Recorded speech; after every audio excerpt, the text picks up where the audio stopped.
Hi, I'm Michelle. I'm the Resource Recovery Education Officer at the Hillshire Council, and welcome to the So Easy video series brought to you by the Resource Recovery team. Hi, I'm Bex from Second Life Upcycling, and I teach sewing classes, clothes upcycling, and sustainability workshops. So the goal of this series is to support sustainable habits by giving you the skills and the confidence to fix and alter your own clothes instead of sending them to landfill. So let's get started. So in this video, I'm going to show you how to dye your clothes. There are several reasons why you would dye clothes. Maybe you just don't like the colour anymore, or you've got too much of the same colour. Maybe they're stained, or maybe they're, like in the case of this t-shirt, they've gone a little bit yellow. And no matter how often you soak them or even bleach them, the yellow just doesn't come out. Dyeing is perfect for kids' clothes because, rough and tumble, they're always getting stained.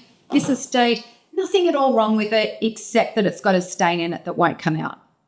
So the first step, wear an apron or some daggy clothes that you don't mind if you get a little bit of a dye splash. We need some rubber gloves because we're going to be dealing with dye and hot water.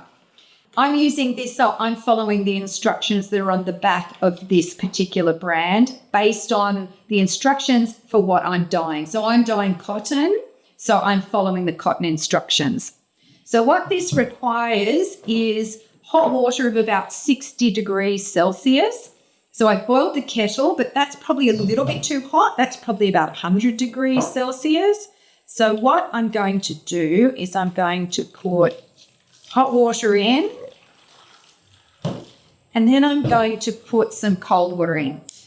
Now, what I've also got is a metal spoon that I'm going to use to mix. The reason I use a metal spoon is that it won't absorb the dye, so I can keep using it rather than a wooden spoon. So the first step is I'm going to put 1 teaspoon of dishwater, like dishwashing liquid, dishwashing liquid into this. And apparently what this does is it helps the dye to bond with the fibres more evenly. Then I'm going to put, because with this I'm using cotton fabric, I'm going to put 1 cup of salt. Regular table salt, nothing special about it. So I'm putting in 1 cup of salt. If you were dyeing wools or nylons, then they say to use vinegar. But again, please follow the instructions because it does depend on the product that you're using.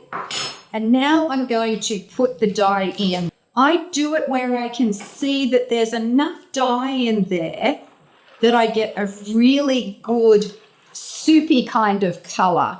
Not like a light soup, like a heavy soup.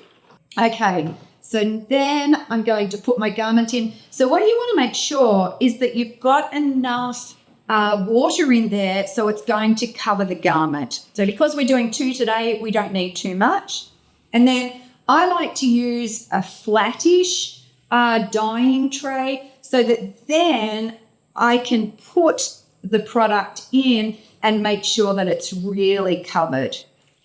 And then sometimes what I'll do is I'll even put garment, like things like bottles and things like that on top of it, just to kind of weight it down to make sure that I'm getting a really even dye. So with that done, then I'll probably lay things down on top of it just to keep that down. Now, for the first little bit, I'll come in and I'll keep stirring that and moving the garment around just to make sure that I get maximum dye coverage. Then what I'll do when I'm happy with that, I'll usually leave it overnight and then I'll come back and I'll stick my spoon in, and if I'm getting a really clear kind of colour when I stick the metal spoon in and inspect the colour, I'll know that it's absorbed the majority of the dye. If it hasn't, then I know that I can throw more garments in there and get more dyeing out of that batch of dye. And that's the simplicity of it. I'm going to leave this overnight and then I'm going to come back and I'll show you the end results. All right, so I've soaked it overnight and here's the finished t-shirt.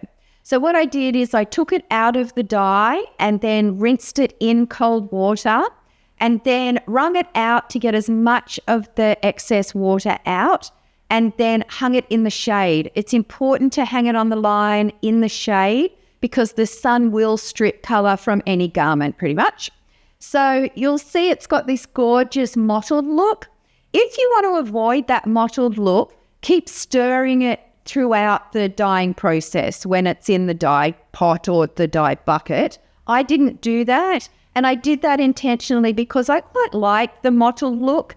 I think it makes it look quite interesting, and you may remember this was an old, very yellowing t-shirt, and now it's as good as new, and it will last for many, many more years to come. And more excitingly, here's our kids' t-shirt. So what we did is a tie-dye process using elastic bands to sort of hold it together and create this kind of look. And there's the back. I'm so excited by this. You might remember this had a stain on it, actually had several stains, which is really common with kids' t-shirts. So by just simply dyeing it, I dyed them together, so I got maximum value for money from my dye. And now we've got a men's top, t-shirt, and a kids' t-shirt that will last again for many, many more years to come. Thanks for watching. We hope that this video has inspired you to revisit your wardrobe and give your garments a second life. If you want to find out more about what Council is doing in regards to textiles and clothing, check out Council's website or the link below. And wasn't that so easy?